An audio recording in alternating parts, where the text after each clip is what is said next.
Yan versus Sterling. Guys, there are so many moving parts here. Look, the MRI community was very much behind Aljamain Sterling.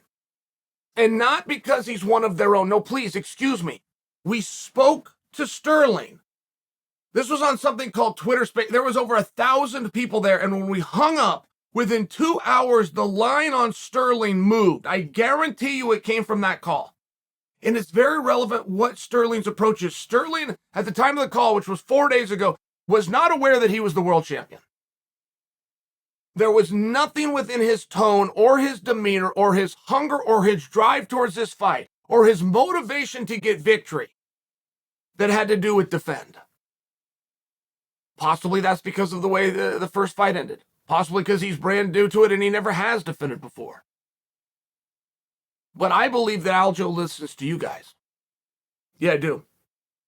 Aljo's comment after the fight had to do with Vegas and the line on Vegas, and he told everybody to keep doubting him. Now, that's very interesting because the one thing that we loved about Aljo going into this fight was his approach. He was so hungry. He wanted to win this so bad, and guys that are defending don't have that same hunger. They have a motivation, but it's different. Which is why MRI community was so excited and started to get very confident in Sterling.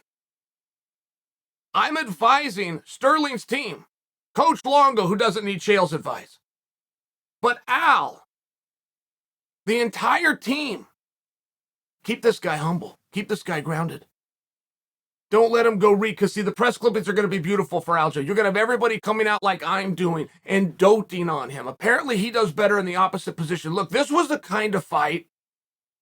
This sport is very unique, and I've shared this with you guys. And I lose you. Chael, what are you talking about? But I have other fighters come in and go, Chael, you said that so well.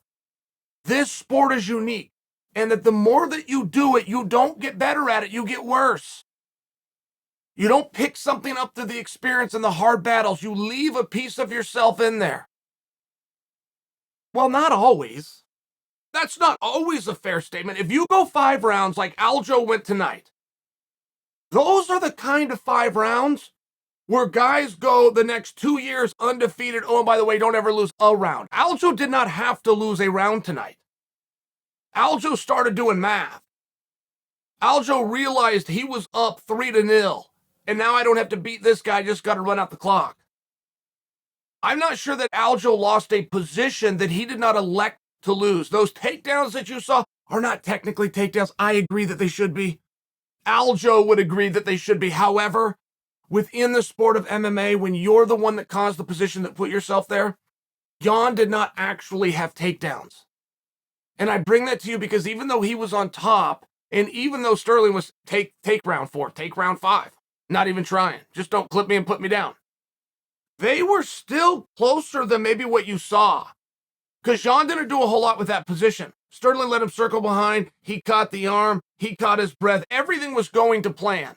Now, he made one very big calculated risk, turned out to pay off, that he did, in fact, win the first 3 rounds. I saw it. You saw it. Nobody disagrees with this call. But did he? Did he win? Is that what the judges marked? And did the judges turn that in? Yes, the answer ended up being yes. That's a risky game.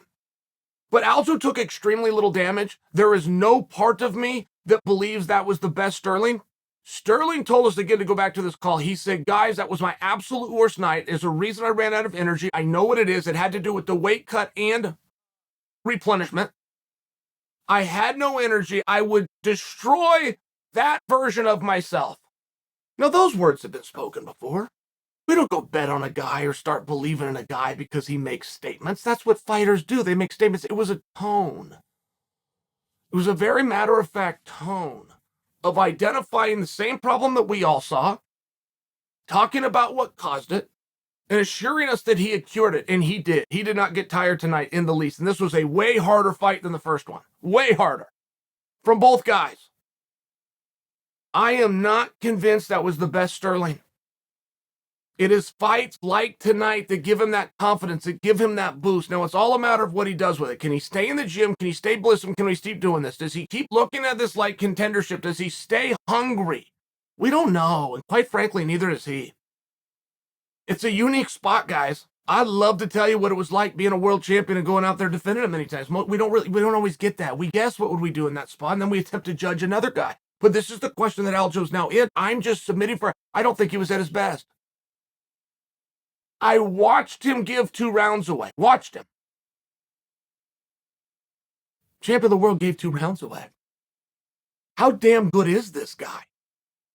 What could have he done if he didn't want to? He's getting takedowns. By the way, Aljo on the back of Petr Yan is the finest work we've ever seen in that position in the history of MMA. Are you ready for that? And you could submit one argument, which would be to juxtapose it to multiple performances by Demian Maia in that same position. You do not have a number 3. Taking the back and maintaining that control as flawlessly as he did, adjusting, almost going to mount, going back to the side hips, going back all the way to the body triangle, is the best that has ever been displayed in the sport of mixed martial arts by Aljo tonight. If you wanted to argue, you could bring Demian Maia. I underappreciated, and I think I speak for all of us, when Aljo did that to Corey Sandhagen, I didn't get. I told Ella to get Sandhagen. Sorry, Corey. Owe you an apology. I thought Corey had a deficit in that position. Aljo made it look so easy. He made it look so dominant. I held it against Corey instead of, geez, Al. Remarkable. How are you so good in that spot? What are you feeling? How are you staying so calm? I cannot criticize one thing that Petr Yan did tonight. Look, they set that octagon up in 1993 trying to establish what positions work, regardless of what the atmosphere, regardless of the skills and knowledge that your opponent has. That's why they set that damn thing up.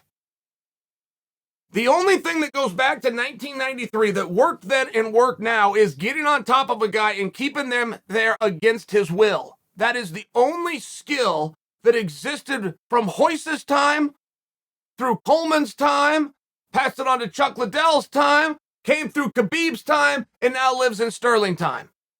That is the one and only technique. Sterling's ability to get on top, I think he's faster than he used to be.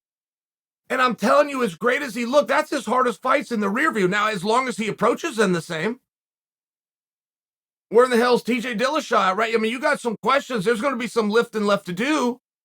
Dominic Cruz, quite frankly, matches up very interesting. Is Henry Cejudo coming back? I mean, there's all sorts of things for Aljo to do. I'm not certain that anything's going to be harder than what he just did. And I'm not certain he was at his best. I'm really not. I think you're going to have a hard time convincing me that Sterling was at his best when we all agree he gave 2 rounds away of a 5-round fight. If he wanted to win all 5, could have he won all 5? That's kind of what it looked like. Yeah, as a matter of fact, yeah. And Yan did everything right. Yan was fast. Yan was hungry. Yan gave up in absolutely 0 positions. Yan changed strategy from rounds 1 to round 4. Yan was making adjustments. Sterling was that damn good. Tonight, Aljo, is your night.